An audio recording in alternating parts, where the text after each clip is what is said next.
Washington Journal, over the next 3 hours, is taking a look at the state of race relations in the U.S. with your phone calls and tweets.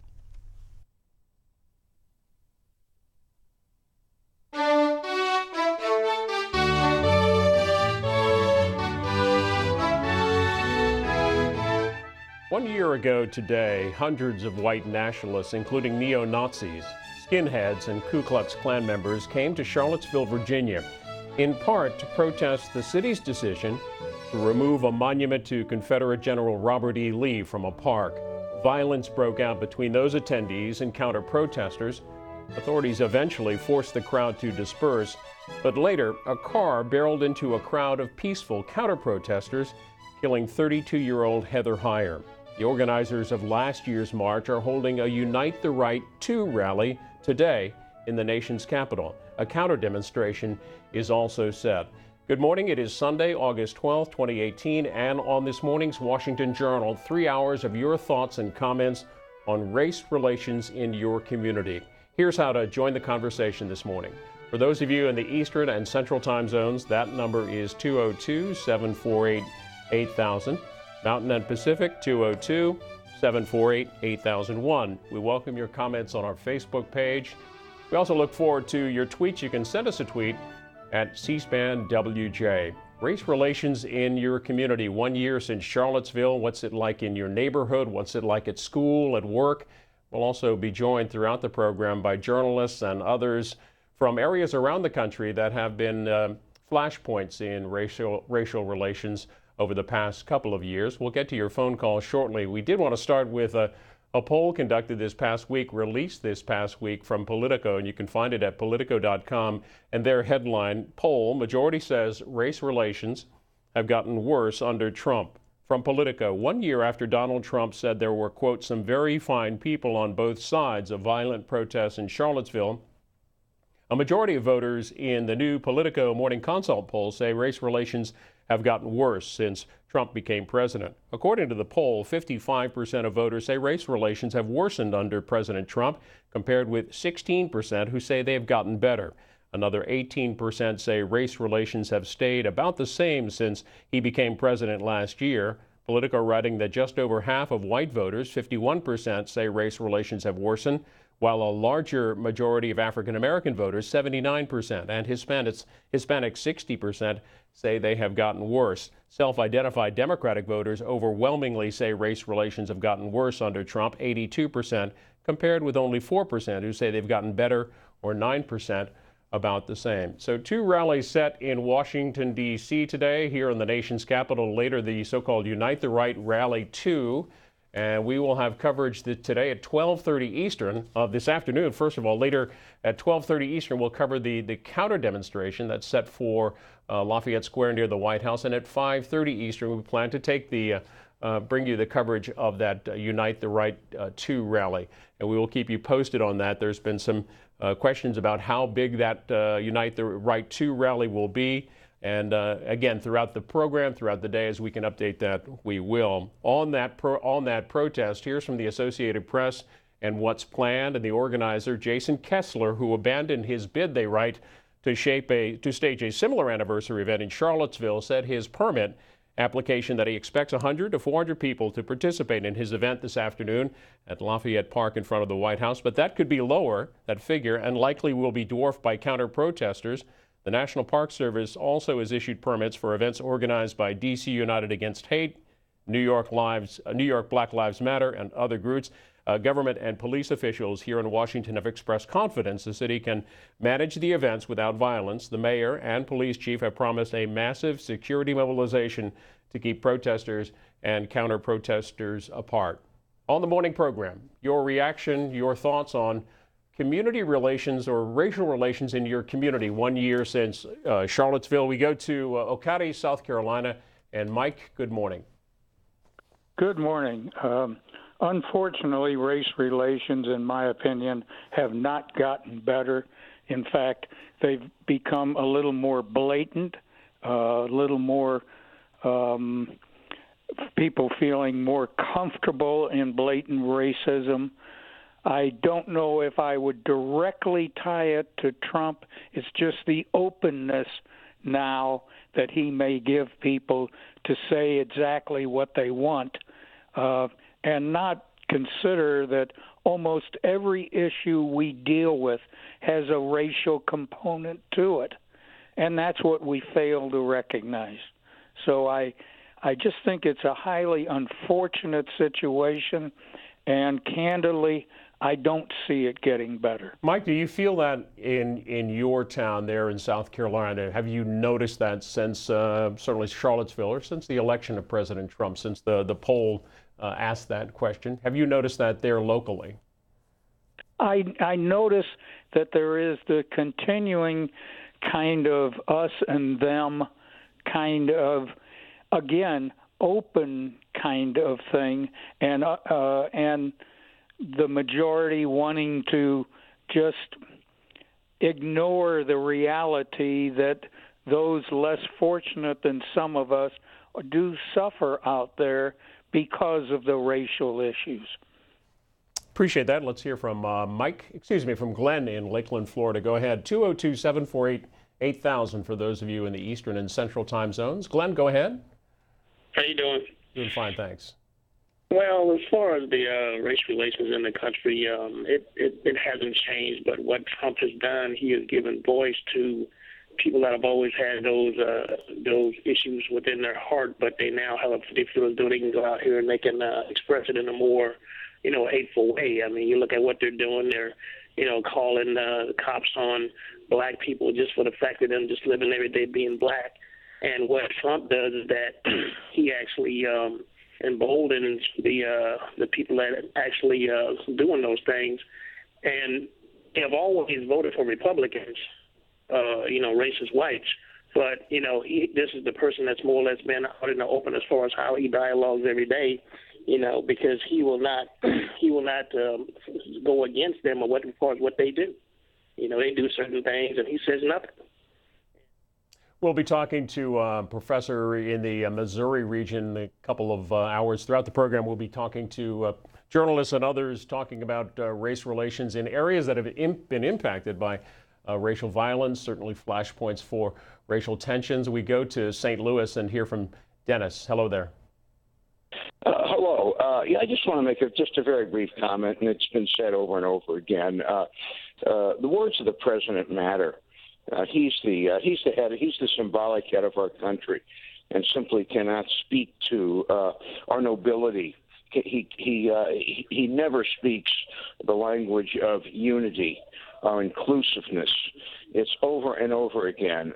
He simply promotes division, and we've all heard the countless example from the birtherism with President Obama, now to most recently LeBron James, Don Lemon, calling two, prominent one athlete, one journalist, in effect stupid, returning to the NFL issue deliberately for obvious reasons, just to whip up his base. He clearly thinks he might be in political trouble. It just never stops, and I don't know where we go with it. And I hope for a peaceful day in D.C. today. I'm very worried about it, what's going to happen. Thank you very much. Yeah, on that issue, here's the reporting of the Washington Post in their headline: Trump condemns racism ahead of supremacist rally. The president on Saturday afternoon condemning all types of racism on the first anniversary of the deadly white nationalist rally in Charlottesville. They write that the remarks stood in stark contrast to President Trump's reaction a year ago when he declared that both sides were to blame for the violence in Charlottesville, and followed a week of racially incendiary statements this past week by the president and allies. President Trump insulted the intelligence of NBA star LeBron James and CNN anchor Don Lemon, both of whom are black, reignited his crusade against black football players protesting police brutality, and told a group of business leaders that Chinese students studying in the United States were spies. Here's the tweet that came out from President Trump yesterday afternoon, and we expect to hear more from the president too. He said, "The riots in Charlottesville a year ago resulted in senseless death and division. We must come together as a nation. I condemn all types of racism and acts of violence. Peace to all Americans." Donna's next. Falls Church, Virginia. Race relations in your area. Donna, tell us about that. Good morning. Good morning. I I haven't encountered any type of blatant racism. I mean, I had one incident where there was a white man at near a laundromat that I usually frequent, and I happened to pull into this handicapped place because it was very close to the laundromat just to run my clothes in, and this white man who was very big and, he was just so boastful, and, he was talking to me in a very, very hateful manner as far as me pulling into that, handicapped space and telling me, he was a police officer and he could call his friends to, come out and give me a ticket. I've never experienced anything like that before. And I mean, now I can laugh at it, but it wasn't funny in that moment. Well, Donna, how recently was this? This was just last month. This was just last month, and I've never encountered anything like that before. And what the previous caller said, this is the President of the United States, and his words do matter. I could easily compare him to maybe George Wallace in a way. Just his blatant disregard for almost just anyone, whether it's a woman, whether it's black person. The things that he says. Yes, it's like what a bully does. It's things that a bully says, and that position. He in his mind, hey, I can do this. You guys elected me. I'm pretty sure he's just tripping off the fact that he's president. So he's in this position that he can just do this or say these things without any regard at all to the consequences that are going to take place, because people are listening to him. What can the president do from the bully pulpit or the podium personally to help improve race relations? I don't know, because once you light that fire, it's very hard to put it out or simmer it down. He's already sparked it. It's a wide array of people that are taking his words to heart, and you would have to literally grasp those people to actually make them understand that, okay, this talk is not it's not appropriate, especially have young people that hear this, and it's just not appropriate. It's not a good thing. You're just inciting more incidents. The LeBron James thing or the Don Lemon thing, that's ridiculous. It's absolutely ridiculous, and it's very sad, and it's it's just a sad thing that a grown man speaks like that. We are asking for your thoughts. 1 year since Charlottesville, last year's violence in Charlottesville, the death of Heather Heyer, and of course there were 2 police officers killed in the helicopter crash later in the day in Charlottesville. There were demonstrations yesterday in Charlottesville, and we'll hear more about that in a minute. Here's the reporting this morning from Breitbart.com, and their headline, Far Left March in Charlottesville Turns Anti-Police. Cops and Klan go hand in hand was the chant, and they show the banner here. Last year they came with torches. This year they came with badges.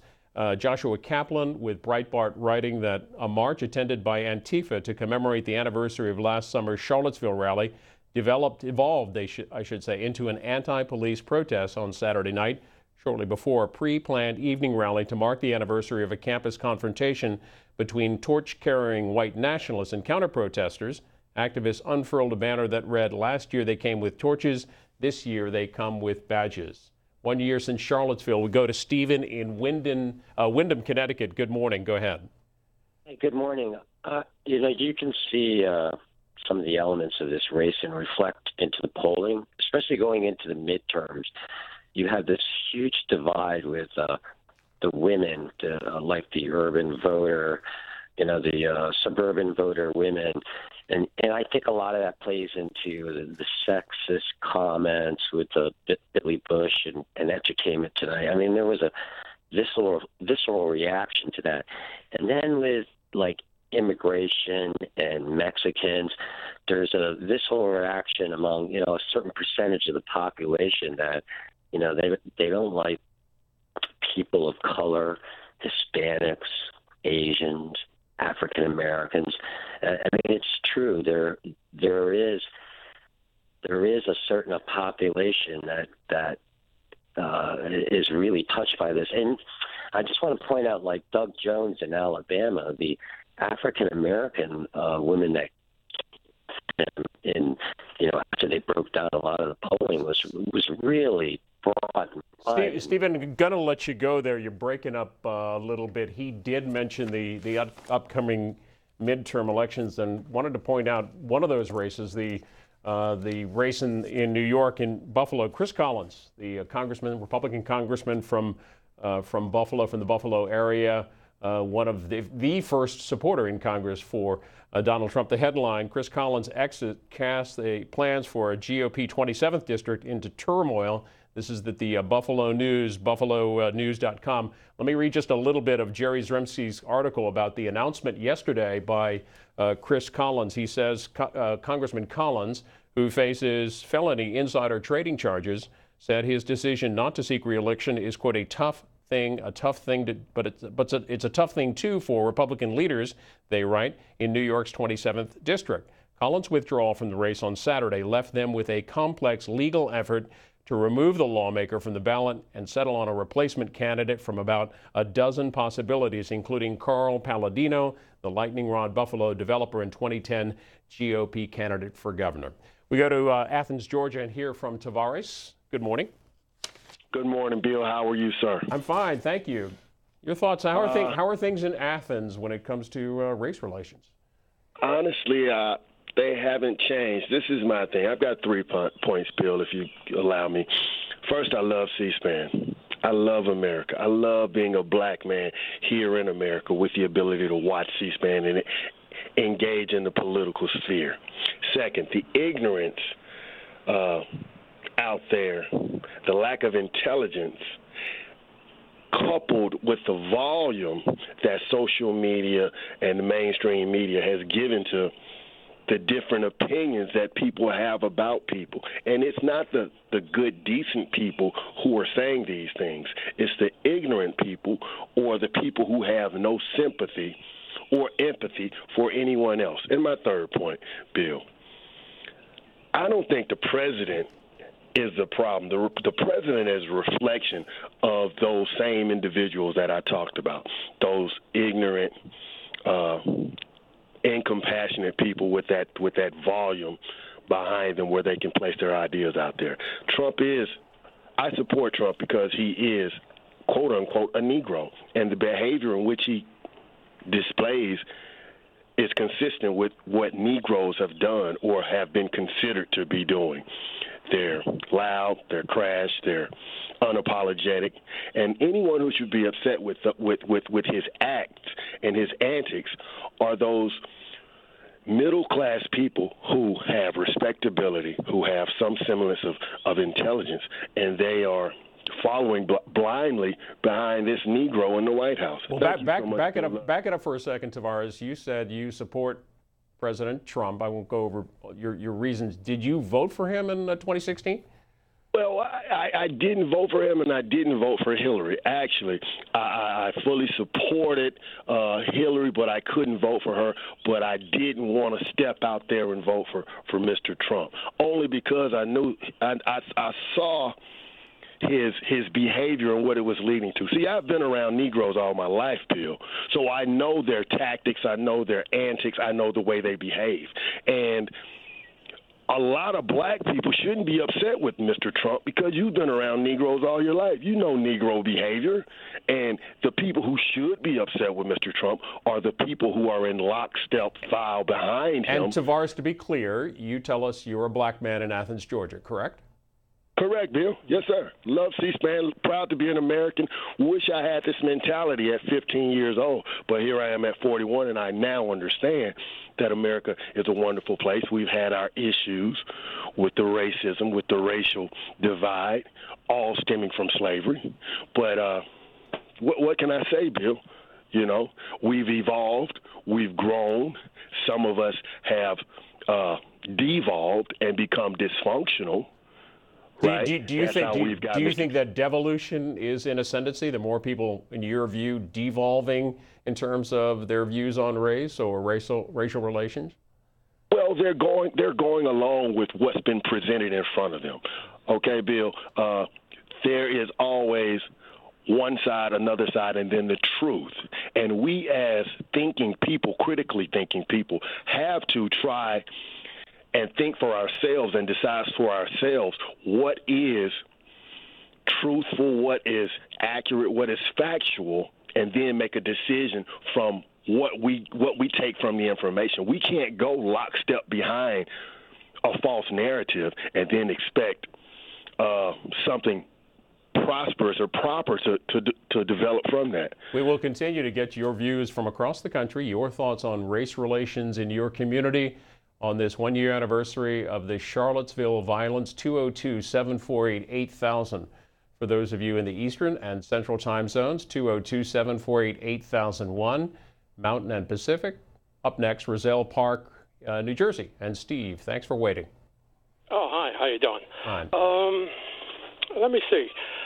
Regarding race relations, like in my community, they're pretty well normal, not changed by Charlotte. But, Roselle Park is, it's near Elizabeth and about 7 miles outside of Newark. But I want to comment upon the Charlottesville and how it was covered by the press, especially what was omitted and has been omitted was the first group that were there protesting in the park, a group of local people who were protesting against the removal of the statue. Taking the statue down to me doesn't matter one way or another, but they were a group of local citizens who are not affiliated with the Klan, neo-Nazis, or white supremacists. Now, this group has been omitted in the news coverage, and what Trump was referencing to, saying that there were good people on both sides, could include those people. Also, many of the people who were counter-protesters. And also what has been omitted regarding the counter-protesters is that many of them were, communists, anarchists, and the hate group Black Lives Matter. The communists, they were shown many flags. Oh, there you go. You have the sign up there. The one up there with the raised fist, the communist group.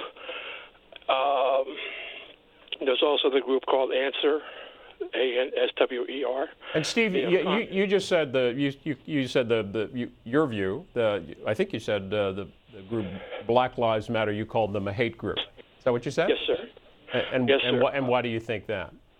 Well, I was in New York, and they were coming down the street protesting in Manhattan, protesting, screaming how they wanted, what do we want? Dead cops when we want them now. And you can't get more hateful than that.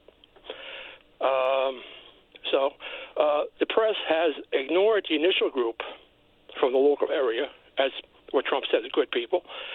And the press has ignored the communist elements, the flags that were being flown down there, the hammer and sickle on the red flag.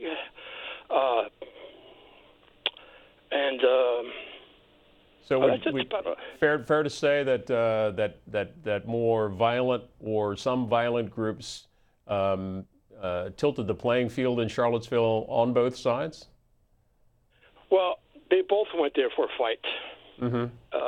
The anarchists, their MO, they call them they call themselves Antifa or anti-fascist, but they are mostly, in my opinion, anarchists that have been around and exhibited violence in Washington and Portland and a couple other cities. We showed you the photo a moment ago. The headline was in the Washington Post. Inside, the full photo. This was the photo taken by Ryan Kelly on his final day at the Daily Progress in Charlottesville. He shot this photo, which won the Pulitzer Prize. And in that instant, the instant of the death of Heather Heyer, Mr. Kelly, Ryan Kelly, the photographer, took some 100 frames of this photo, and a full piece at WashingtonPost.com on that day and how the year since has evolved from him. Your thoughts on racial relations in your community a year since Charlottesville. Next is, we'll go to Minneapolis and hear from CJ. Good morning. Good morning. Thank you for letting me get in on the conversation.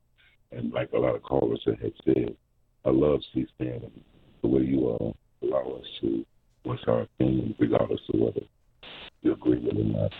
This is what makes C-SPAN so special. It's like democracy now. I like that vision as well. But the relationships here in Minnesota, it's pretty much the same as it was, when Obama was president. The people here, they seem to get along with each other pretty good. And it depends on how you carry yourself. If you carry yourself in the right way, people will respect you. But if you don't, then that's what you ask for. People will shy away from you if you don't carry yourself like you're supposed to, I guess, in public. Thank you, CJ. West Roxbury, Massachusetts. David, hi there. West Roxbury, Massachusetts. Good morning to David. Hello there. David, are you on the line in Massachusetts? All right, we'll go on to John in Liverpool, New York, asking your thoughts this morning on the state of race relations. John, Liverpool, hello. I feel that, can you hear me? Yes, we can. Go ahead. Okay. I feel that race relations really are the same. They haven't really changed in the last year. Now, my comment is I'm really kind of sick of this issue. As far as I'm concerned, in college, I dated a black woman for about a half a year, so I consider myself very open-minded on race relationships and race relations. But I'll tell you, I'm really sick of this concept that only whites are racist. Nothing could be farther from the truth. My personal opinion, I'm 65, I feel that the black people are every bit as racist as whites. So, John, give us an example of that. How do you see black people being as racist as whites in your life? How have you experienced that? Looking through everything from a color perspective. You try not to do that. That's what Martin Luther King said to not do. But, to me, everything, everything is looked through, a racial perspective. And, and that's coming from somebody that dated a white woman, a black woman. So I consider myself open on this matter. But don't kid yourself that blacks aren't racist. They're every bit as racist as whites are. People are people. So, white people should not feel like they're the only racist people and that blacks do not have racial tendencies. It's all garbage. We'll hear next from Jim in Fort Lauderdale, Florida. Hi, Jim. Good morning. Good morning. I'd like to talk about this conversation that black people want to have with white people. Number one, that may be true, and the press is sitting on the sidelines while all of these calls are going on. But let's look at what a conversation should be. A conversation should be some give and take. So let me give you an example. If black people want to say that slavery was terrible, I might agree. White people might agree with that. But on the other hand, if a white person says in return that the first slaves in the United States were actually white indentured servants from Europe, and that black people who were freed and transported to Liberia actually created slavery in Liberia in the 1900s for the Firestone Company, that's going to be out of bounds for them. If a black person wants to say that there are white supremacists in the United States, the white person might agree. But in return, if the white person says that there is a segment of the black society where there is no head of household in the United States, and this is causing a lack of discipline that affects the black children for the rest of their lives, that infuriates black people, and that is also out of bounds. when a black person says it's wrong for a black person to be unarmed black person to be shot by police, and the white person cites the example, just recent example, of where a black person was being accosted. At the time he was being handcuffed. He was unarmed. He breaks away from the police. The police tase him. He gets up from the being tased, reaches into his car, pulls out a gun, and almost kills one of the policemen. Now, if that example, he was unarmed until the very instant that he pulled that gun out, and when he had that gun out, he almost killed a police officer. But if you cite this kind of an example, again, you're getting into out-of-bounds conversation with black people, and they don't like it. Do you think that's all black people? I mean, these people you've had to try conversations on these matters, these issues that you've listed. Have you actually had conversation with people say I can't have that conversation, or I don't believe that, or are you just talking about the conversation that's happening nationally? You know what? I haven't, but I would love to have it, and I'm not afraid of having it. Yeah. But here's the thing. I love a lot of the black people in my neighborhood. I treasure them. They're the greatest people on earth. They're better than most of the white people I know. But these people are on the sidelines. We need black people to foster give and take. Without give and take, we're not going to have that conversation. And so that's what's needed in the press, among the good and white people in the community. Have a real give and take. Right now, it's only take. There's no give. Thanks for weighing in, Jim. This is an opinion piece this morning from the Daily Progress, again, in Charlottesville. We showed you the report from Breitbart. This is the opinion piece from the Daily Progress. You can read it at dailyprogress.com. Their hope for peace in the city deteriorates. They write about the rally last night. They say at 7 p.m., things got a little edgier. A planned student protest quickly devolved into a rolling rally, with protesters abandoning their designated location and roaming instead over to several portions of central grounds. A painted sheet displayed the words, "Last year they came in torches. This year they came with badges," as students and others in the crowd objected to the heavy police presence. At one point, organizers declared the protest over, but some students continued to congregate, eventually marching to the downtown mall. As this is being written, again, this was posted 9 hours ago from the Daily Progress. As this is being written, the situation seems to have resolved itself, but there was at least one physical altercation between police and marchers. A wrong move on either side could have tipped things into a dangerous slide. This is the opinion of the Daily Progress from Charlottesville. They write, "It would be tragic irony if, balked of an enemy this year in the form of white supremacists, we instead turn on each other or against those who are trying to maintain order and security. When we turn on each other, we have lost the moral high road and endangered the cause of peace and unity we say we espouse." dailyprogress.com. Your state of race relations in your community, Medford, Massachusetts, next on the line. Hi there, Bob. Good morning. Good morning. I just wanted to make a comment on a woman who called maybe 7 or 8 callers ago, and she described an incident where an unruly driver was intimidating her, and she called it a race incident. But I didn't hear in her conversation anywhere where the other driver may have called her the N-word or said something definitely racist. We're all treated in traffic with rudeness. You can't go anywhere without being treated with rudeness. And there's a difference between rudeness and racism. And I'm up in Boston, and I kind of walk around and look around and let my eyes tell me the truth. And I see as much opportunity wide open for black people as I do white people.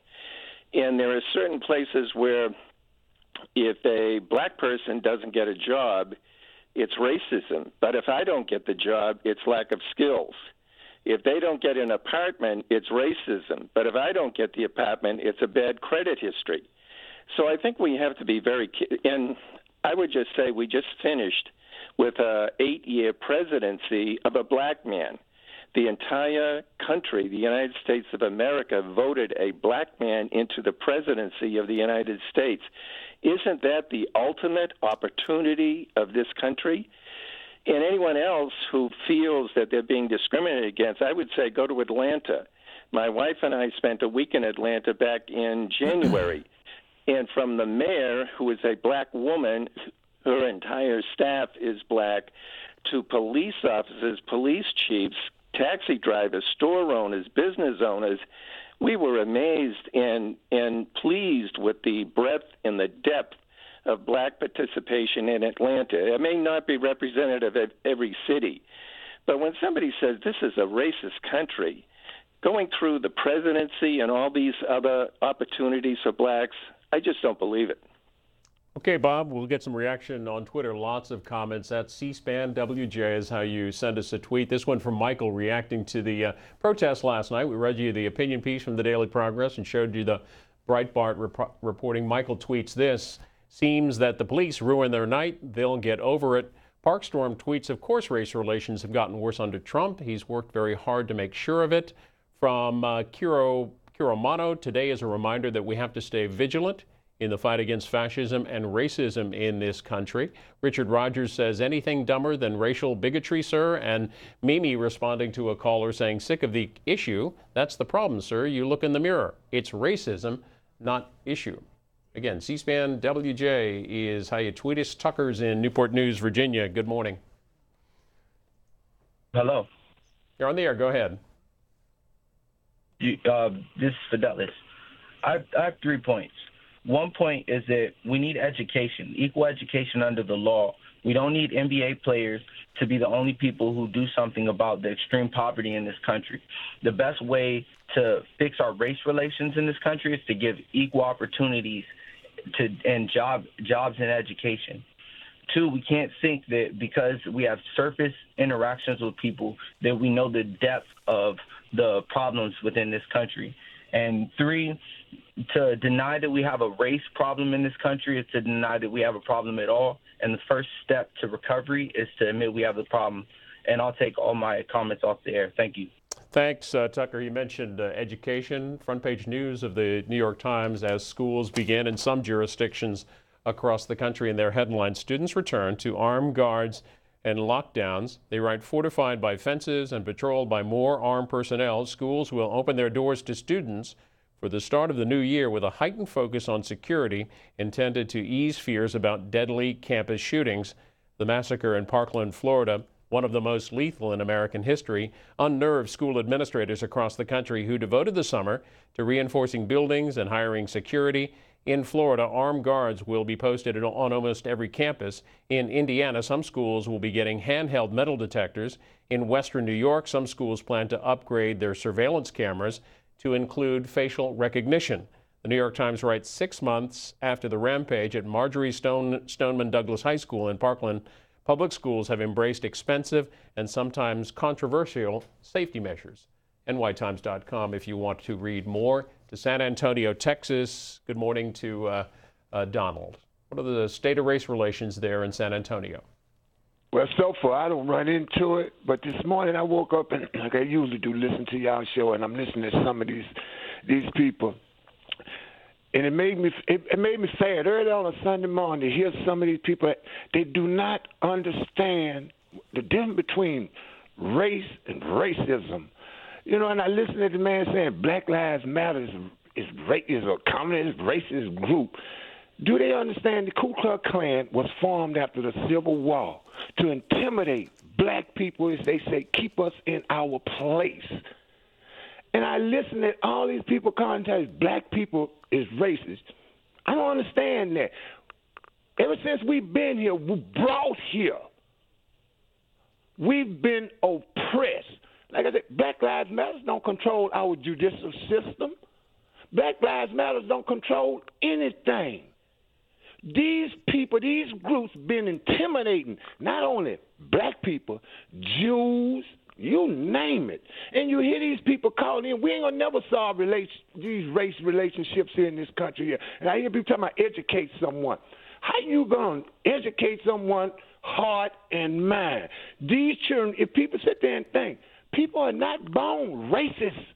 They are taught racist ideas about other people. So, people need to wake up and have the conversation. We've been having this conversation for years. What's been solved? What's been solved? We got a president stands there in the bully pulpit, TV shows. It's people talking about the dog whistle. No, it's the blowhorn now. They got rid of all that. And what part of that, I hate to say, white people don't understand. When you have a group been in this country for hundreds of years intimidating people. I listened to a show last night, and they say they passed there in Atlanta at that big, whatever that rock here. She sat there and go to crying, this is my heritage. And I want to call and sit there and say, do she understand? That same man, they up there praising. He asked the people in the South, do not build monuments, statues and shit, in this hill. And she said this and crying, but do she understand her people picked up arms against the United States to keep other people in slavery? Next year, by the way, 2019, will mark the 400th anniversary of the introduction of slavery into North America in what would become the United States. From the USA Today this week, their headline, Confederate memorials keep popping up.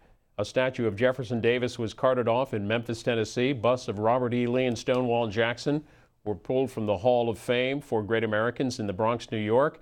In the years since the violent Unite the Right rally in Charlottesville, Virginia, they write, on August 12, 2017, about 75 Confederate memorials have been renamed or removed from public places across the nation, according to a study by the Southern Poverty Law Center, a civil rights group. That's in addition to about 40 erased in the year after a white supremacist fired on a Bible study group in Charleston, South Carolina in 2015. But the USA Today writes, the Law Center's list of public Confederate memorials, monuments, place names, symbols, holidays is 237 entries longer at 1,740 than it was in 2016. In West Des Moines, Iowa, Karen, hello there. Good morning. Good morning. First of all, I want to say that the foundation of any building or anything that is built becomes the foundation of what it is. This country was built on racism. We are still evolving as a nation. We have not arrived. We still keep going backwards, and I think this is what we're seeing with the Trump administration. As for myself, have I experienced those things? Yes, I have. And for someone to say, a caller said earlier this, how you carry yourself. Well, I was at a Walmart, and I was waiting for a vehicle to pull out so I could pull in. The gentleman behind me was a white male who felt that I had taken too long. So as I pulled in, because he was right behind me, and then he parks and he comes back, and then all of a sudden, this is still a part of our foundation. And when you call a foundation a base, this is what Trump talks to, that foundation, that base. We're evolving. We have not yet arrived. Houston, Texas. Steve, good morning. Good morning. Thank you for taking my call, and thank you for C-SPAN. Actually, I'm glad I'm following these last couple of people. I wish, and now in my neighborhood, so far I hadn't really seen it ever change in a long time. I think if you treat people with respect, they'll treat you back with respect. The last caller, she was talking about the guy behind her. Now, him calling her names and everything, I don't agree with that, but honking horns and stuff, most of it is due from road rage or people on their phone all the time, and they're oblivious to anything else that they're doing. And the other caller from San Antonio, I wish someday y'all would have historians on here so that they would show that the Democratic Party is the party that actually used the KKK for many, many, many years. It wasn't the Republican Party, but it was the Democratic Party. And any historian will show you this. And I appreciate you taking my call. Thank you. Taking your calls and comments throughout this morning's program on this Sunday, August 12th, a one-year anniversary of the violence in Charlottesville, Virginia, in the wake of the the right-wing rally that happened there and the counter-protests and the death of Heather Heyer. 202-748-8000, the number to call if you're calling from the Eastern and Central time zones. 202-748-8001 for Mountain and Pacific. And we welcome your comments on Facebook, also on Twitter as well. We go to Steve in Bangor, Maine. Hey, good morning. Yeah, I just wanted to talk about the state of Maine and talk about what's going positive in the community. I think the extreme left and extreme right on both of these issues, as I've heard some of the callers using the same terms, I call them the dog whistles, but on both sides. And there's no money in a cure, you know. So we cover media, we exploit in news articles the extreme part. But in Maine, for example, on the coast, down east, they call it, we have a huge community now of Latinos. We're the whitest state in the country, Maine, but we also have a lot going on. We have a big Muslim community in the southern part of the state. Actually, they had a couple of summer meetings on high school students that got together. And I think that's the biggest thing is if you talk with someone who disagrees with you and you communicate and you have break bread and you're involved with each other, I think that's what really makes a difference. I believe most people like myself. Steve, you're breaking up on us a little bit, but let me ask you if you don't break up too much. Let me ask you. You called Maine the whitest state in the nation. Have you seen marked difference over the last 10 years or so in terms of the improvement of race relations there?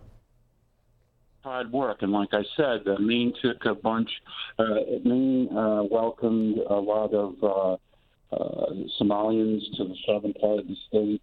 There's a huge migrant workforce that is coming to live and stay in Maine. I think Maine has worked very hard at it. I think you'll find most of the high schools in the state of Maine have what's called a civil rights team, which gets kids talking with each other so they can figure out what's going on.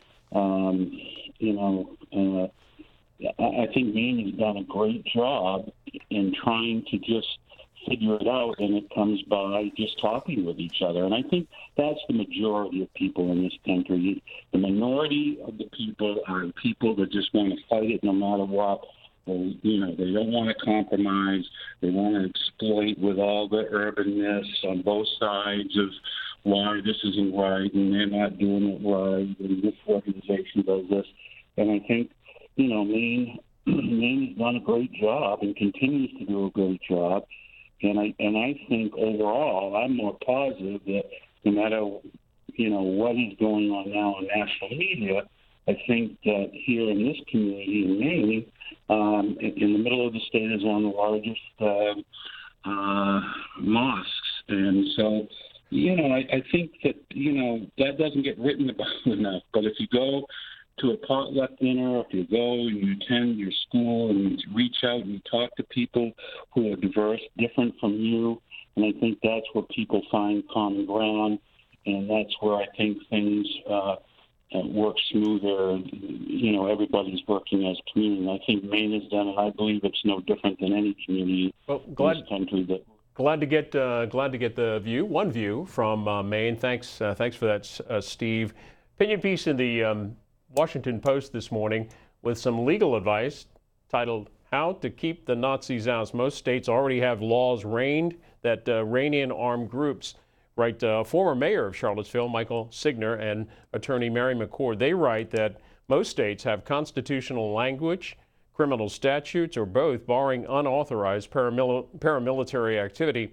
Every state except New York and Georgia has a constitutional provision akin to Virginia's requiring that, quote, in all cases, the military should be under strict subordination to and governed by the civil power, end quote. In other words, private armies are prescribed in 48 states. you can't legally organize with others into battalions to fight those with whom you disagree. As the University of Virginia law professor A.E. Dick Howard, who formerly directed the Virginia Commission on Constitutional Revision, has written, this provision, quote, ensures the right of all citizens to live free from the fear of an alien soldiery commanded by men who are not responsible to law and the political process. An accurate description of the militant groups that invaded Charlottesville, parentheses, Washington, D.C., the site of alt-right protests planned for this weekend, have no such provisions. They write, in addition to constitutional provisions, 28 states have criminal statutes that prohibit individuals from forming rogue military units and parading or drilling publicly with firearms, while 25 states have criminal statutes that bar 2 or more people from engaging in, quote, paramilitary activity, including using firearms or other techniques capable of causing injury or death in a civil disorder. Guillermo's next, Brownsville, Texas. Welcome to the conversation. Good morning. Good morning. Can you hear me? Yeah, go ahead, Guillermo. You're on. Go ahead. Yes. Good morning. I think that the big problem here in the United States is that everyone really is racist, you know. But a lot of people don't want to admit that. Everybody looks out for their own race. We have a white president that is, you know, that just brought that out on people. You know, he made his campaign on whites, you know, and then we have a lot of white people saying that they're being displaced in the political arena because the minorities are starting to get out there and vote.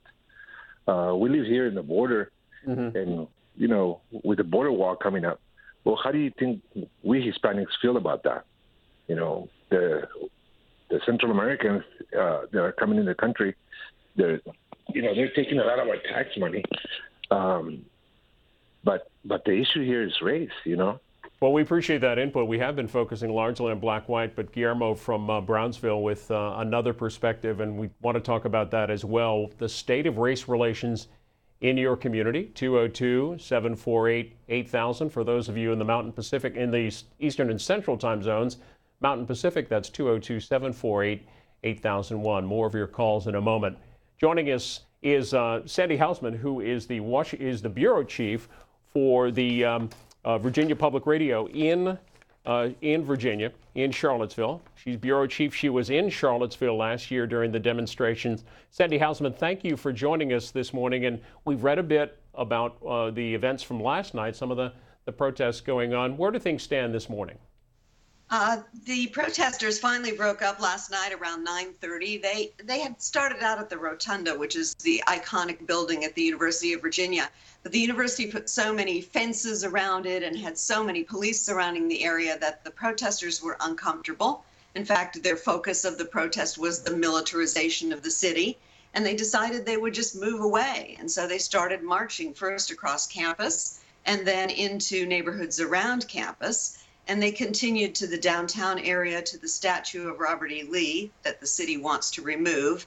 That's all tied up in court right now. And at that point, police indicated that they would begin making arrests, and so the protest broke up with a vow to return this morning. So far, they have not returned, but I think it's probably a good bet that some of them will be back. Take us back now a year, and where were you in terms of the events of September 12th, 2017? How did you see things developing? We really did not know what to expect. We were seeing a lot of frightening language online, a lot of threats being made, people saying things like, bring your guns, we're going to Charlottesville for blood. So it was a little unnerving. And we really did not know if our police department was prepared, even our state police, for a situation like this. Charlottesville was a small city. It's about 50,000 people, so there's not a lot of money for training. In any event, we went into that situation with a lot of uncertainty and a lot of hope that there wouldn't be violence. There were many, many people who showed up and, were there as a force for peace, a lot of religious people, for example. But there were a lot of unknowns. And here we are a year later, August 12th, 2018, asking our viewers this morning about race relations in their community. But I want to point out a headline from the Daily Progress going back to 2014. The headline in 2014 of December that year says, Charlottesville community police race relations in need of repair, activists say. How do you see things between the community and police, and what specific steps have been taken since last August? Yeah, good question. This has been, of course, an ongoing problem in Charlottesville. We are a southern state, and even though we're a university town, this university town has a history of slavery and then post-Civil War of repression of the African American community. So, you know, it's an ongoing story, and people today are rallying around a demand that things finally get better, that they begin to have a better relationship with the police. And for the first time, Charlottesville has established a police review board. It's a group of citizens who will review complaints about police conduct. As you probably know, the city, after 8/17, elected an African-American woman. She ran as an independent. She had no previous political experience, but she won handily, which is unusual in Charlottesville. It's a city of Democrats. She was elected, and the city council, which chooses its mayor, selected her for the job. I think in part because our council meetings had become so crazy. There was so much fighting going on, catcalls from the audience, that I think there was a feeling that Nakia Walker, this candidate, might be able to control the passions of the crowd. In fact, even she has had difficulty. But I would say there's a lot more discussion now at City Council about issues of race and issues that are of great interest to the African American community, in particular affordable housing and police conduct. Lastly, you touched on this briefly, but the status of the statue of Robert E. Lee, you said it was tied up in litigation. Where does that stand? That's correct. Yes, that's right. Of course, there are many Civil War buffs, people who believe that the statue is history and should not come down. And so when the city voted to take the statue down and also to remove a statue of Stonewall Jackson, these groups went to court and sued. And so it's now wending its way through the legal process. And last night, when the demonstrators rallied around the statue, one of their demands was that it be removed. One more thing. You do know of specific plans for today in Charlottesville? As I said, this group that rallied last night is supposed to rally again today. On a happier note, there will be a very large gathering in Charlottesville's Ix Park. It's a kind of an arts park. And about 400 people are expected to gather there to sing songs of unity. We Are the World, Hallelujah, to sing out because they want the world to know that what happened in Charlottesville last year was not in any way a representation of this city. Charlottesville, you know, for all of the racial problems we've had, is, I would say, for the most part, a liberal and well-meaning place. And like so many other cities in America, we're trying to work things out. We're trying to find a way to live harmoniously, to celebrate diversity, and that song, that performance will be part of the effort. So these are among the ways the city is trying to heal. How about the ongoing efforts? Well, I think there have been a lot of discussions. I think the city council is really struggling, and you sit in the meetings and it's really painful. I mean, there is a lot of bickering on the board. There's a lot of catcalling from the audience. During the public comment period, we have folks getting up to the microphone and criticizing individual council members. I guess in the fullness of time, we might say that change is never easy, and this sort of discomfort is inevitable. But certainly there's a lot of consciousness being raised in Charlottesville. I think people are more aware that the Black community is not happy. The Black community in Charlottesville, since I've moved here 10 years ago, has seemed rather quiet. And now we're starting to see more young African-American community leaders come forward with complaints. And among other things, they refer to the University of Virginia as the plantation.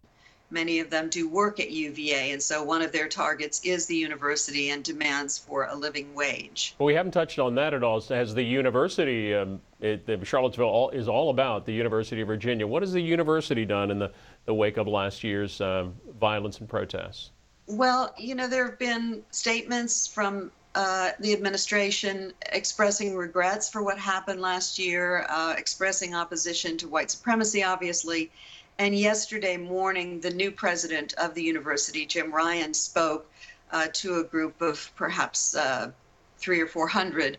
And his message was one of, I would say. This is the first time, if I'm not mistaken, that we've heard an actual apology from the university, if we can call it that. What he said to the students who confronted white supremacists as they marched across the lawn on the 11th of August is, "I'm sorry, we're sorry."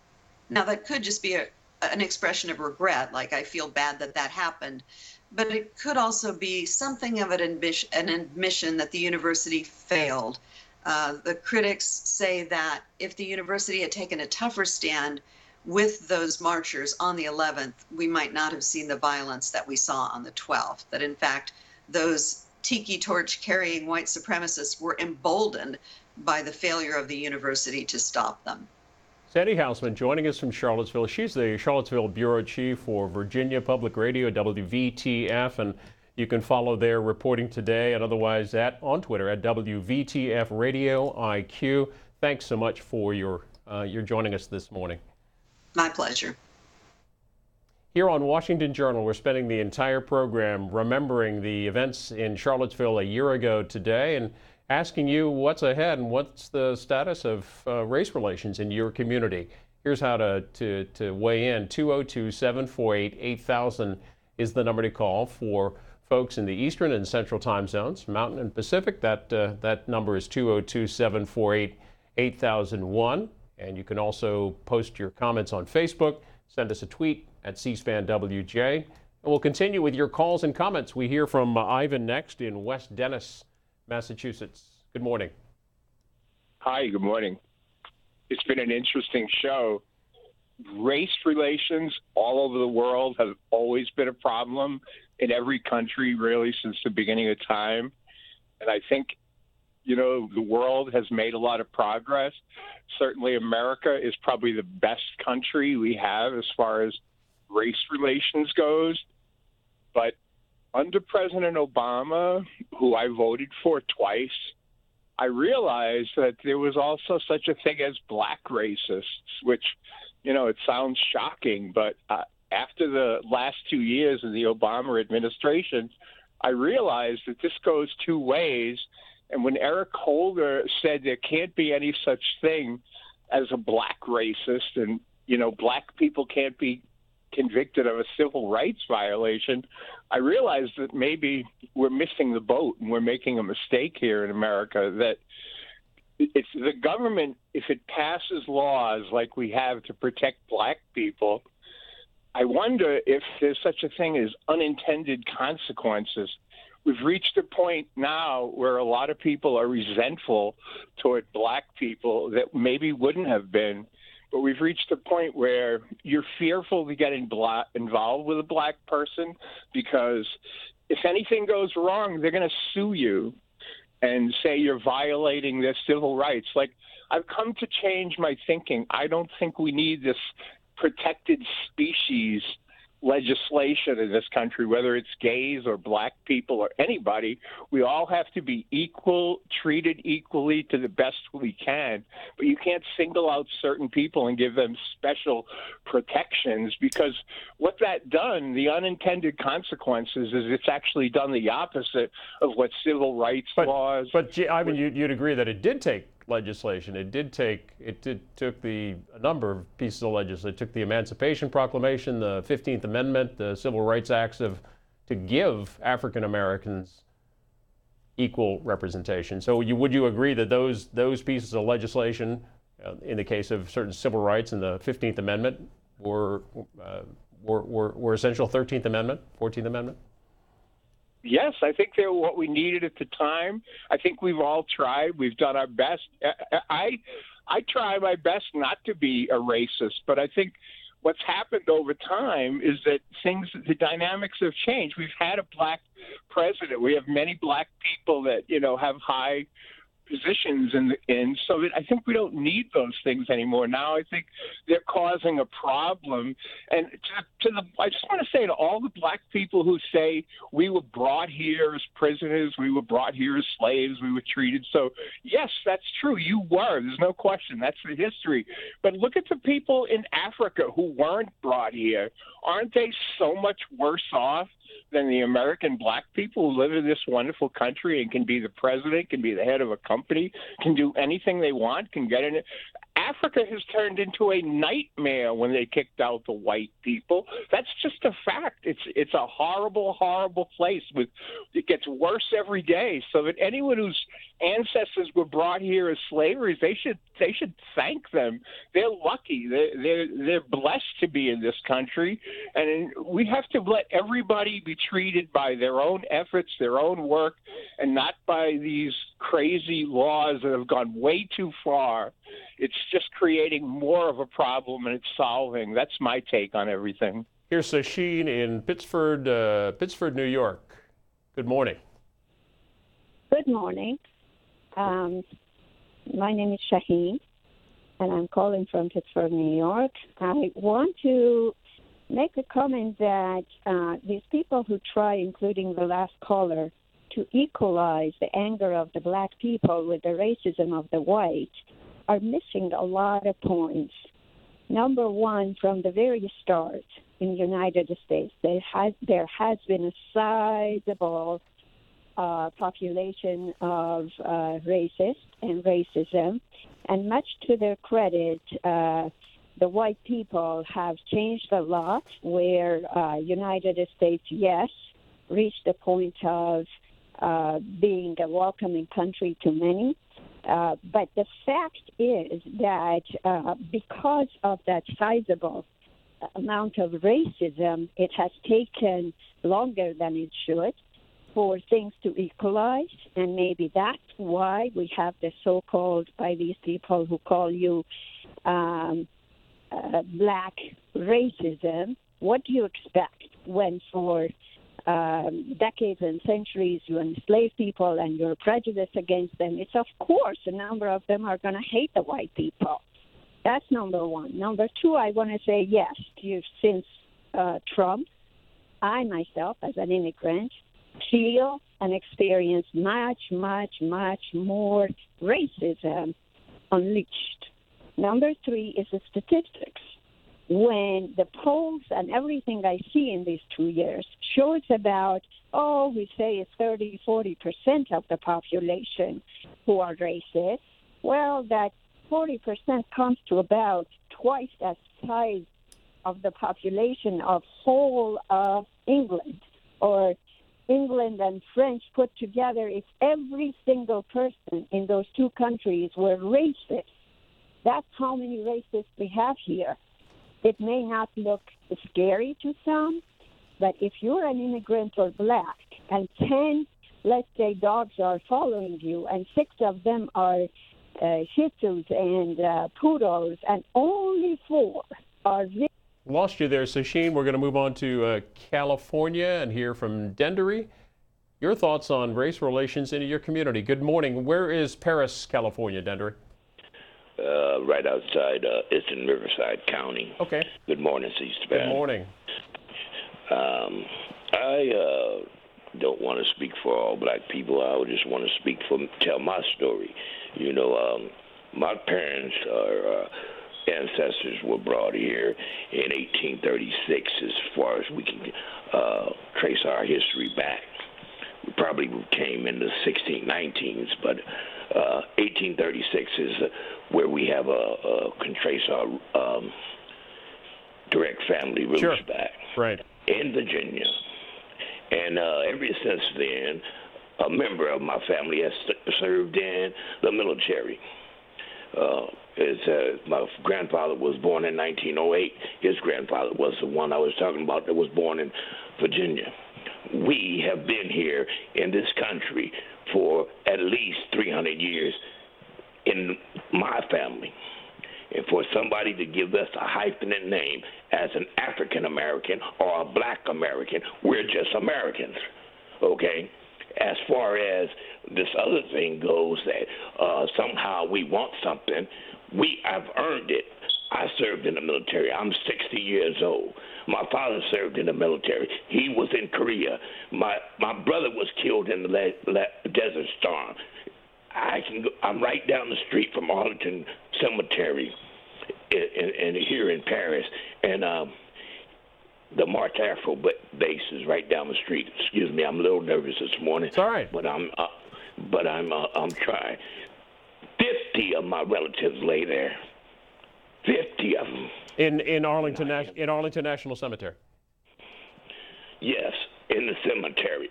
50 of them. They've been here for centuries. And yet, you people don't understand. Excuse me by the you people, but the American people don't understand. We earned the right to bow and bend the knee. We earned the right to vote, and this wasn't given to us. We earned it. When the Hitler's Third Army needed somebody to drive them tanks into Berlin, we freed them, the Jews from over there, and walked into those camps and fed them and brought them back. And we still had to sit on the back of the bus. Don't tell me about it ain't racist. A black man can't be racist. We're the most docile, humble people in the world. Dendry, thanks for your call this morning. Appreciate all your comments and calls, and more coming up. 202-748-8000 for Eastern and Central, 202-748-8001 Mountain and Pacific. In yesterday's Wall Street Journal, this photo from the site where Heather Heyer was killed in Charlottesville, run over in that attack in Charlottesville. 1 year later, Charlottesville remembers violence. Bayville, New Jersey. Gasper, good morning. Hi, good morning. I just wanted to say, sometimes you got to excuse this expression. Where is this problem coming from? All right, you know where it's coming from? All the attention is on overseas. All our resources and all the attention from this country is overseas. All the resources, it's not given back to the people to help this country. There's a lot of pressure on this society, on all the citizens. And there's no opportunity. There's no out. People need hope.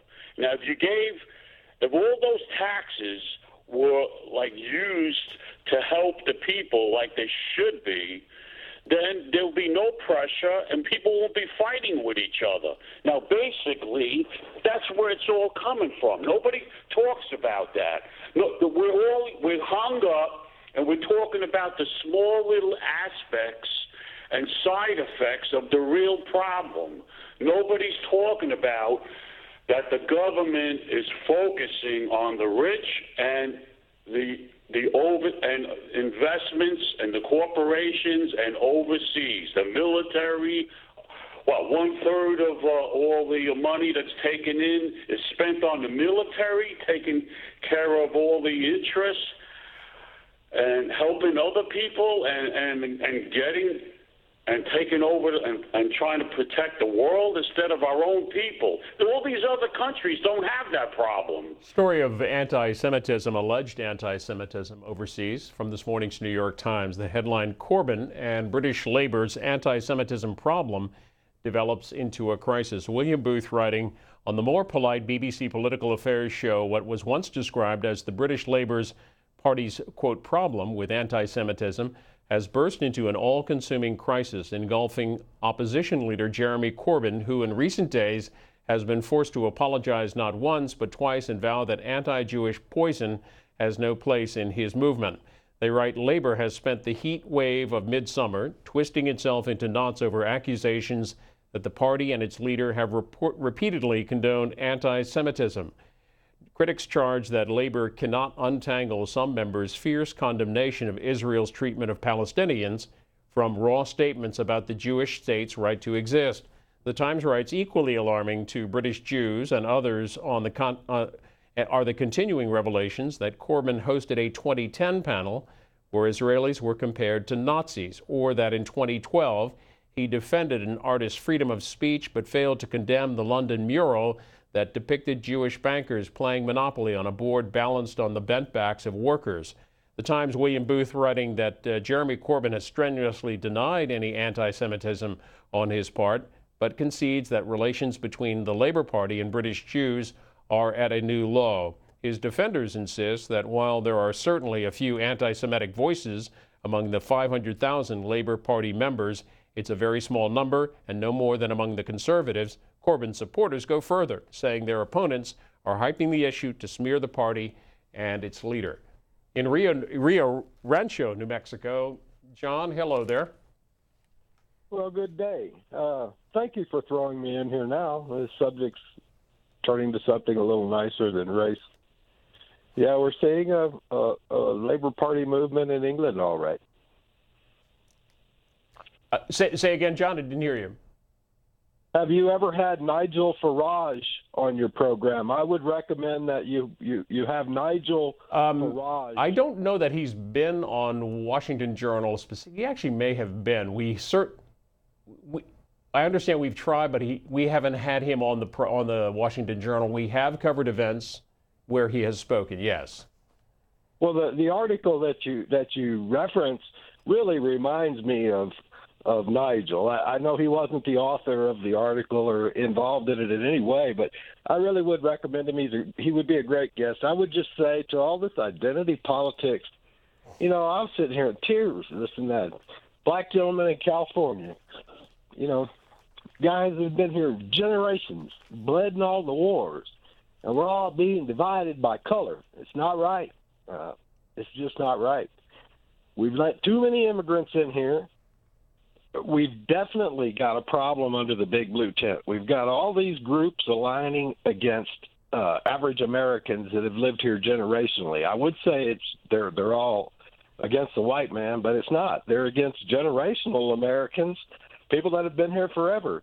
And when you get LGBT and you get the Muslim group and then you get several of these groups, everybody, if you don't have a group, you don't have any power. And what they're doing is called identity politics. They're just tearing us all apart. They say we're a nation of immigrants. No, we're not. If you've been here 300 years, like that guy from California who lost his brother in Desert Storm, you are not a damn immigrant, man. You're as much a Native American as the guys that walked across the Isthmus 1,000 years ago, and we call them Indians. That was 1,000 years ago. Well, he's been here 300. He's just as much an American as any Indian. He's just as much an American as me. And I've got people that have been here in every war, and then I've got relatives that came across from Ireland. Would you say part of that American identity, though, if you don't call them immigrants, there are people who came here from other places, however long ago? We mentioned, this history of slavery in this country going back to 1619. Would you say that's an accurate portrayal? Yes, it is accurate. There was slavery. There was a Martin Luther King. I hate the way we're rewriting history because our history is a rich history, and the fact that the black man was enslaved, a lot of black people are proud of that. They worked for, like that guy said, we earned these rights, and they did. They earned everything they'd got. And Irish came here. They were indentured servants. You signed a contract, and you came here, and you worked 5 years, some of them 10 years, to pay off the boat ride over here. That's the same as being a slave. They just did it on paper, because we both spoke English. All right. Staying out west, we'll hear from Don in Sacramento. Good morning. Yep. Just like I'm always saying, this is all Bible prophecy. And just like the Bible says, the Lord says, his people, his people are being oppressed. His people are being, racism is being done against. And racism is oppression. And that's all that is. And ain't no black people are able to oppress anybody because we don't own anything. The Bible says the earth is given into the hands of the wicked, and the wicked are who owns this world, which is the white man. Okay, so then you get to the real true Jews of America, which are the blacks, Hispanics, and the Native Americans here in America that were brought over here in slave ships because of the wickedness that we have done toward our God, which is Jesus Christ, okay, which was a black man. All right, now don't hang up on me, because every time I start talking about this. Okay, so Don, tie this into what our question this morning: the state of relations, race relations in Sacramento. You're talking broadly here, specifically in your community. What's the solution?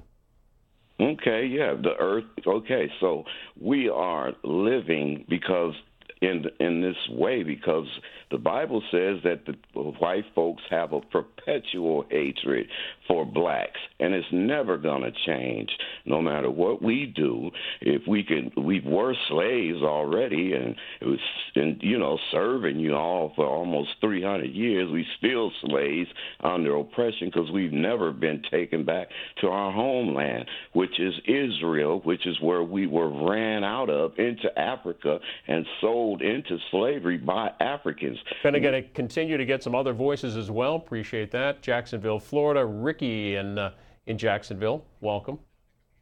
Good morning. Good morning. And this conversation should be had by y'all. And C-SPAN, I love it, at least once a week. What I wanted to speak on, I heard a guy said about black people being racist. And I'm trying to figure out, my question to him and to the white audience, what makes you think how that brought black folk to be racist in this country? What are the components that led, if that's true, black folks to be racist? And here in Jacksonville, Florida, oh my God, it's just terrible. It's cosmetic racism, where you have blacks in positions, but the positions don't add up to anything. And not to mention here, the blacks are so poor, and the so-called black leadership is so ignorant. So we're probably traveling in the 1800s as far as black leadership here. And I don't fault white people. Why, Ricky? Why are you so disappointed in black leadership in Jacksonville?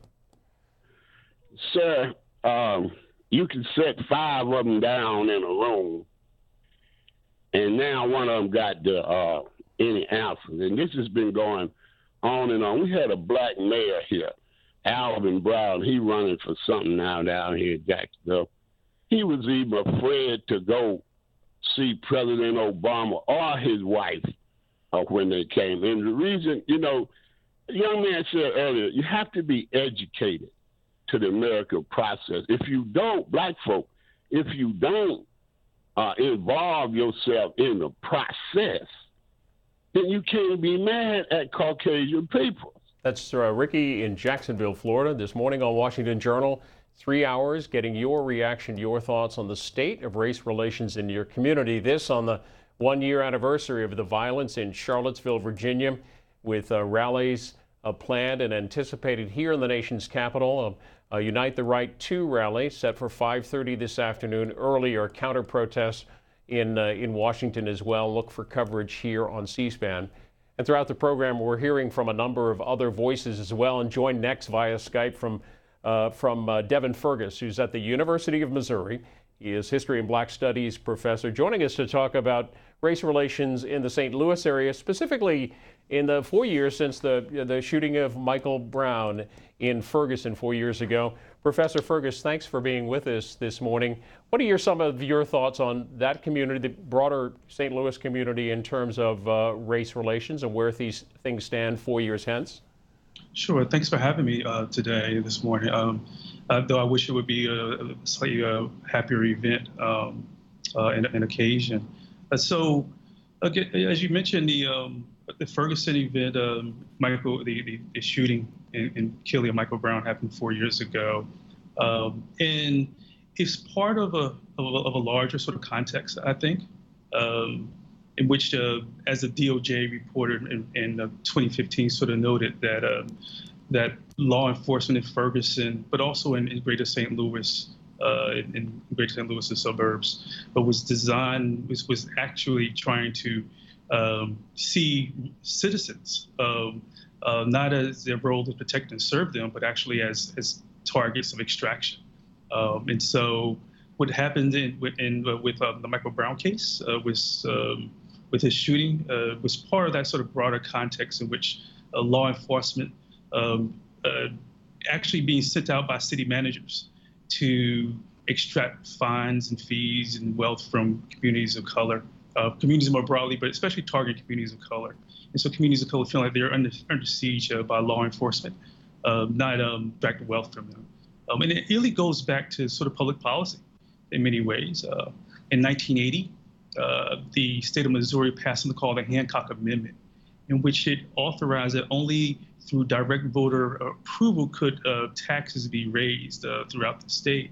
And so now these cities really have no other means to raise, often have no means to raise taxes besides extracting fines and fees. And what's happened in Missouri reflects what's going on nationwide. I think there's one study which sort of pointed out since, I believe, 1980, 90% of new revenue generated throughout, new public revenue, I should say, generated throughout the country has been generated largely through fines and fees. And so it was in that sort of context that in many ways you can often understand what happens to Michael Brown, his shooting and his murder, and then the subsequent response and reaction to his the acquittal of the officers. We've been focusing the morning conversation on the state of race relations in communities across the country. You had a caller or two, though, mention the broader issue of that it's not just a racial issue; it's a class issue. And I'll tie this into a book that you're just coming out with. Your book, "The Land of Fee, Hidden Costs, and the Decline of the American Middle Class" by Devin Fergus. Hone in on that a bit in terms of the decline of the middle class. What are you touching on there? What do you see specifically that applies to our discussion here on race relations? Sure, excellent. Absolutely right. And so in sort of I would say sort of two ways. It sort of actually ties into what's happening in many ways with Charlottesville, and you mentioned the rally tonight, and I think Lafayette Park in Washington D.C., the Unite the Right rally, in which at least on the right, or many white conservatives, so almost sort of white nationalists, view themselves in part being under siege. They view that the demographic trends and shifts of the nation is making them feel alienated. So, but coupled with that is the sense that they're also being sort of marginalized economically. And we've seen throughout history that whenever there's a competition for employment, for jobs, or suppression of wages, that it often heightens racial tensions. We see this we can argue with the founding of NAACP, at least the origins of it in Springfield, Illinois, in the early 1900s, greater competition for employment and for jobs, population sort of pressures. And so many social white conservatives view themselves as being under siege demographically, then also economically by the greater population. And it's that sort of broader context which sort of heightens and fuels this sort of racial tension. And so part of this economic sort of tension and suppression has to also do with the what I'd sort of say the flatlining of wages. The multiple generations, last two generations, we've seen wage stagnation, real wages flatline throughout the last two generations. And even in recent quarterly reports, they may talk about slight increases in nominal wages, not nominal wages, but the actual increase in real wages is actually sort of flatlined. So the working and middle class Americans white Americans view themselves under siege in many ways economically, as the population demographic trends is moving in part theoretically, conceptually, perceptually away from them. And many politicians and policymakers, as well as the media individuals, make hay of this. So the president talks about infestation happening, which can invokes, for me personally, as a scholar of the African and African American experience, invokes notions of Rwanda and genocide there when he talked of infestation of cockroaches as this idea of subhuman, creating individuals as sort of subhuman sort of categories. And so this creates heightened racial tensions throughout the country, and by the sense of the marginalization of middle or working class Americans. Go ahead. Sure.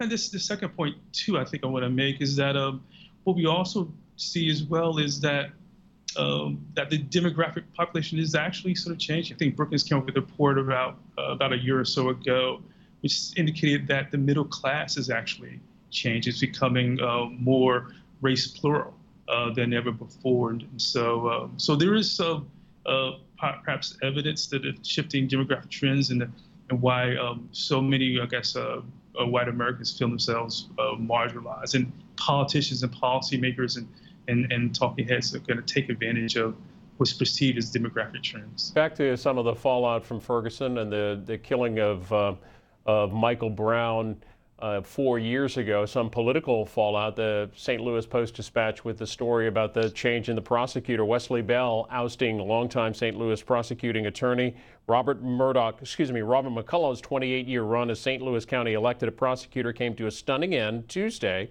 when he was upset by Ferguson councilman who promised to reform the criminal justice system. Wesley Bell earned 57% of the vote in that race. Did that surprise you? Yes and no. And given what's happened in both the local and national elections the last 24 months, I say, very little surprises me in the electoral front. And so Bell, as you sort of mentioned, again, ran against the incumbent. He was also a city councilman, but also heavily organizing in the community. So not simply a political figure, but one who was also a community activist. And so he did the organic sort of work of the grassroots sort of work that winning elections requires. And so it doesn't surprise me really that much. There's been real fallout in terms of the area for Ferguson in terms of tourism, et cetera, like that. How about the community itself? How's it doing?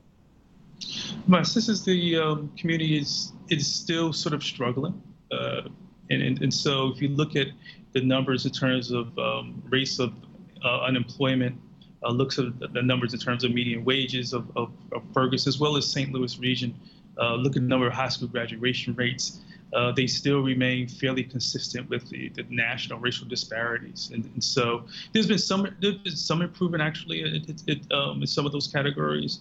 But there's still such a wide gap in gulf between how whites fare in the broader society. And it's also important to not isolate this to Ferguson. We come to issues of racial tensions, and particularly with the police. In 2017, the NACP issued a travel advisory for those who are traveling throughout the state of Missouri. Warning. And so this is not something that's just endemic to Ferguson. In fact, if you look at the DOJ report in 2017, it indicates that Ferguson is not actually the worst of the actors. It was simply the place in which the flashpoint occurred. But it's actually not the worst of the actors in terms of the extraction of wealth by law enforcement and abetted by the courts and egged on by city officials. So Ferguson is not actually the worst of the offender. In fact, in some municipalities in the greater St. Louis region, people are actually fined for having mismatched curtains. Any kind of way in which to raise revenue and using law enforcement as the arm of wealth extraction was deeply problematic. Your own university was impacted by the fallout from the protests, et cetera, paying some $1.3 million on public relations to fix some of the negative image after the protests. That after the protests, the enrollment falling. After that, how have things fared since then at the University of Missouri? No, I'm glad you brought that up. And so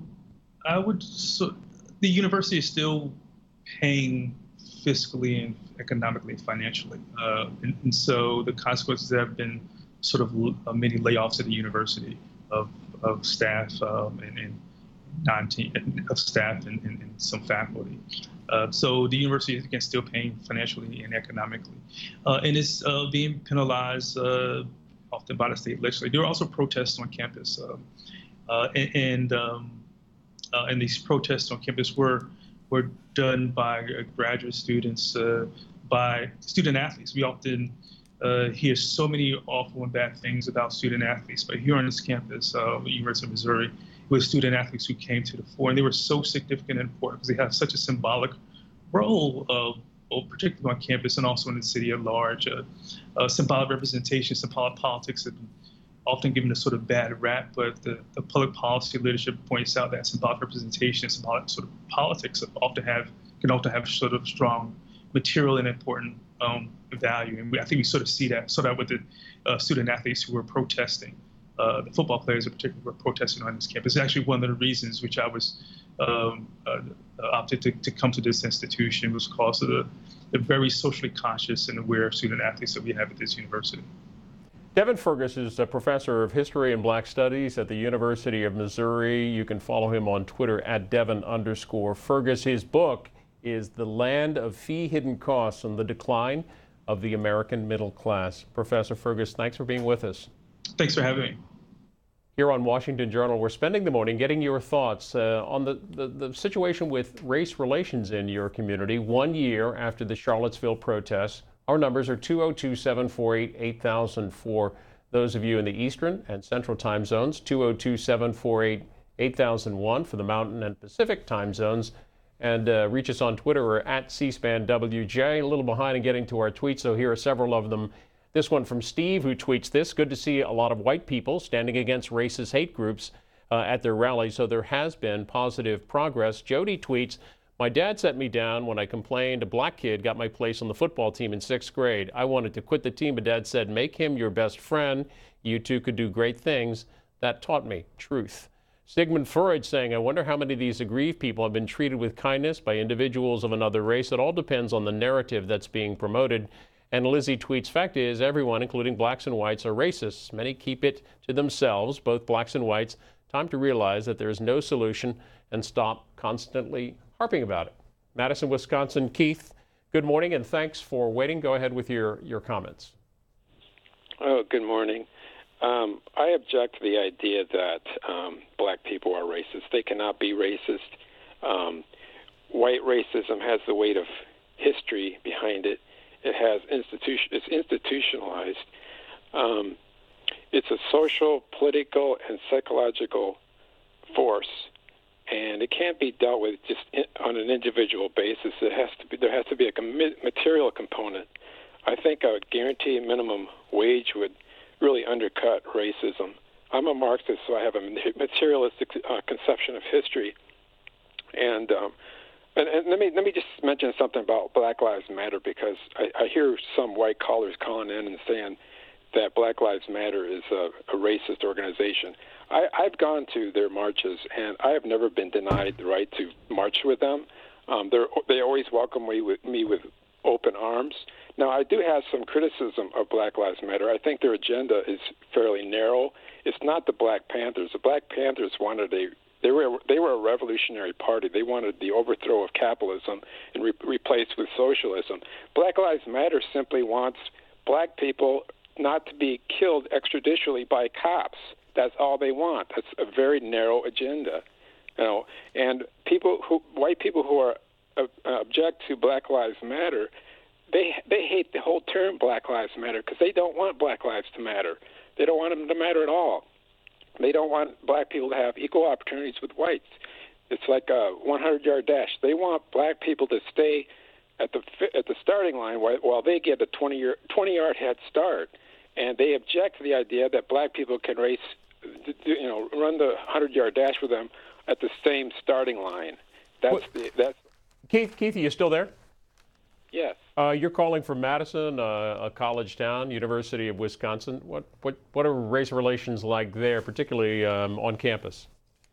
It's no different than anywhere else. I mean, it's a liberal town. we had a couple of white cops a couple years ago who